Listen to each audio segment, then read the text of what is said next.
Let's talk handhelds. Spyro handhelds have been a thing for almost as long as Spyro's been a thing. Remember Enter the Dragonfly, what was essentially the beginning of the end for the Spyro series, but I thought was actually pretty solid? Well, that wasn't actually the first non-Insomniac Spyro game. Oh no, the first one was a year earlier on the Game Boy Advance, and it was called Spyro Season of Ice. The plot is, after the defeat of the Sorceress, Bianca, Spyro, and Hunter are relaxing on Dragon Shores when a balloon with a note appears. A Rhinoc named Grendor has cast a spell on all of the fairies in Fairy World, freezing them, and the Rhinocs that remain after the Sorceress's defeat are capturing the frozen fairies. Timmy must be pissed. And now you must set out to free the fairies and defeat Grendor. An uninspired plot, but it does the job fine. Going from full 3D to a 16-bit handheld is a tough translation, and what the game ended up being was about as good as we could have hoped with the hardware available. It's essentially classic Spyro gameplay, with gem hunting, combat, and platforming still intact.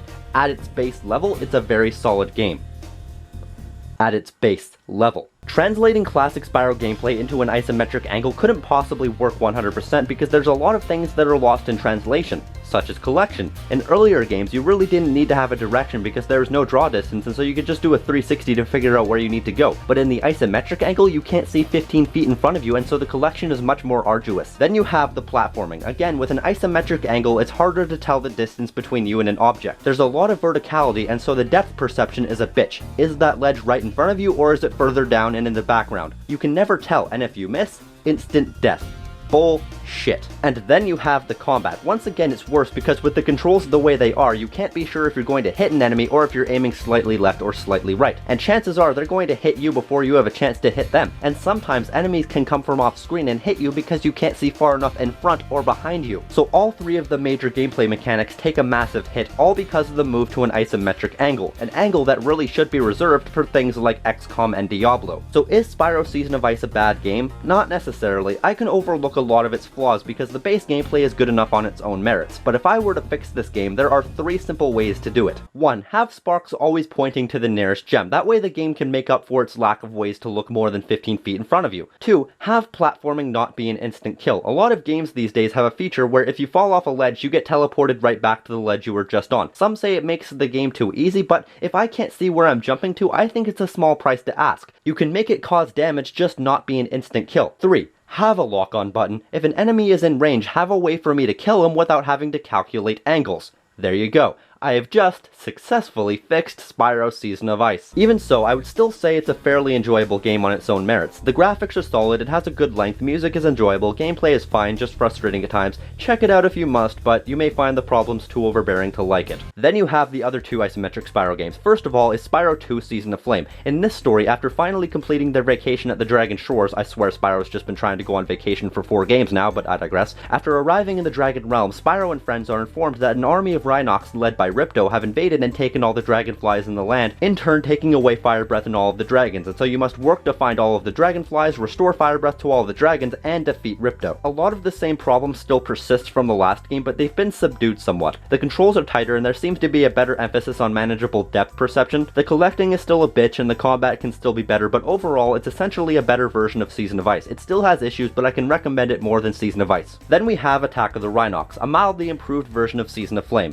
This time the framing is that the professor has designed a rip in space-time through which they can spy on Ripto, but tits inevitably go up and Ripto takes advantage and steals the professor's warp device and uses it to transport his army of Rhinocs into various realms and transports everybody to Dragon Shores. And now Spyro must make it to Ripto and take the warp device and defeat Ripto himself. The game is pretty much the exact same as its predecessors. It mildly improves on the controls and the use of the isometric view, and there's really not much more to say about this game without reiterating what I've said about the other 2 games. I would recommend Attack of the Rhinocs first, then Season of Flame, then Season of Ice. And now you have Spyro Orange the Cortex Conspiracy, and obviously given the name it's a crossover with Crash Bandicoot and is probably the worst handheld game. First of all, the story writes like bad fanfiction, having Ripto and Cortex team up with no evidence that they've ever existed in the same universe, so it's safe to write this one off as non-canon to either universe. There were other crossovers in other games, but they're all presented as in-jokes not meant to be taken seriously as true crossovers. I mean, I'm pretty sure Crash being cooked alive in the DS version of A New Beginning wasn't meant to be taken as a serious crossover, but I digress. So apropos of nothing, Ripto and Cortex team up to try and trick Spyro and Crash into fighting each other. The game is split into dozens of minigames and the overworld is a side-scroller. To be honest, it's very mediocre. The minigames are alright, but there's a serious lack of connectivity between them, and the game as a whole is way too hard. There's a card collecting aspect, but it can be safely disregarded. There's really nothing to write home about at all in the Cortex conspiracy. The story is mediocre at best, bad fanfiction at worst, the gameplay is mediocre at best, way too hard at worst, the graphics are pretty good, I guess.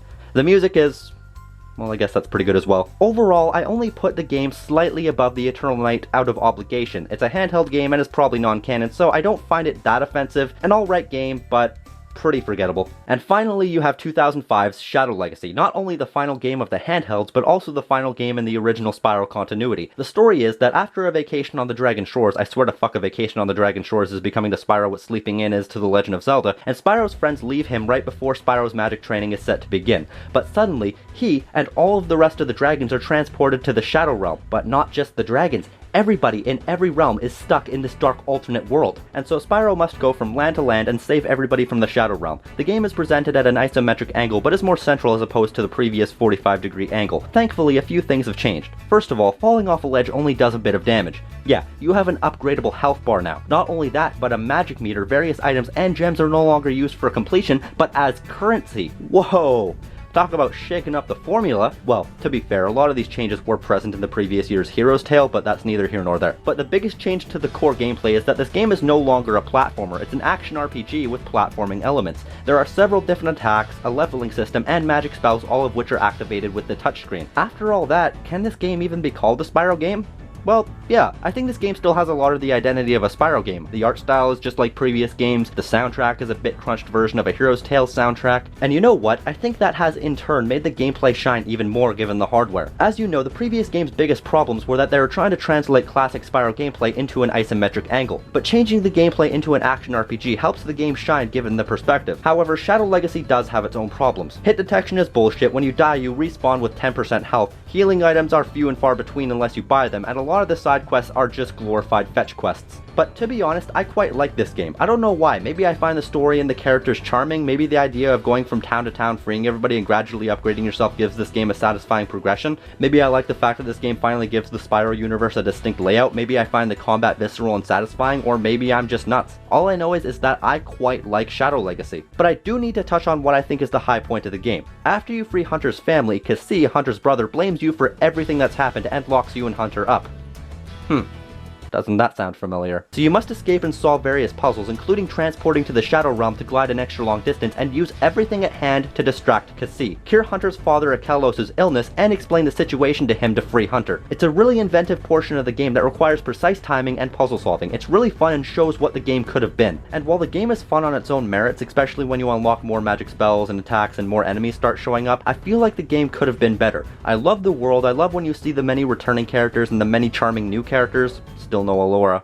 Meh. The graphics are good, the music is solid, I feel like the game could have been a lot better, but overall I would recommend Spyro Shadow Legacy. For all its faults, it's a solid action RPG and a decent follow-up to A Hero's Tale, and of all the handheld games, I would probably recommend this one the most. That said though, I need to talk about the ending. So it was believed that everything that happened with the Shadow Realm was because of Red, the antagonist of A Hero's Tale, but after a non-boss fight, you break him out of his trance, and it turns out that he was being controlled by the Sorcerer, the most powerful dragon of all time. You make it to the Sorcerer's land, and it turns out that the hooded figure watching over you through the entire adventure was, in fact, the Sorcerer. And in a very climactic and well-made boss fight, Spyro defeats the Sorcerer, then the Sorcerer poofs into dust.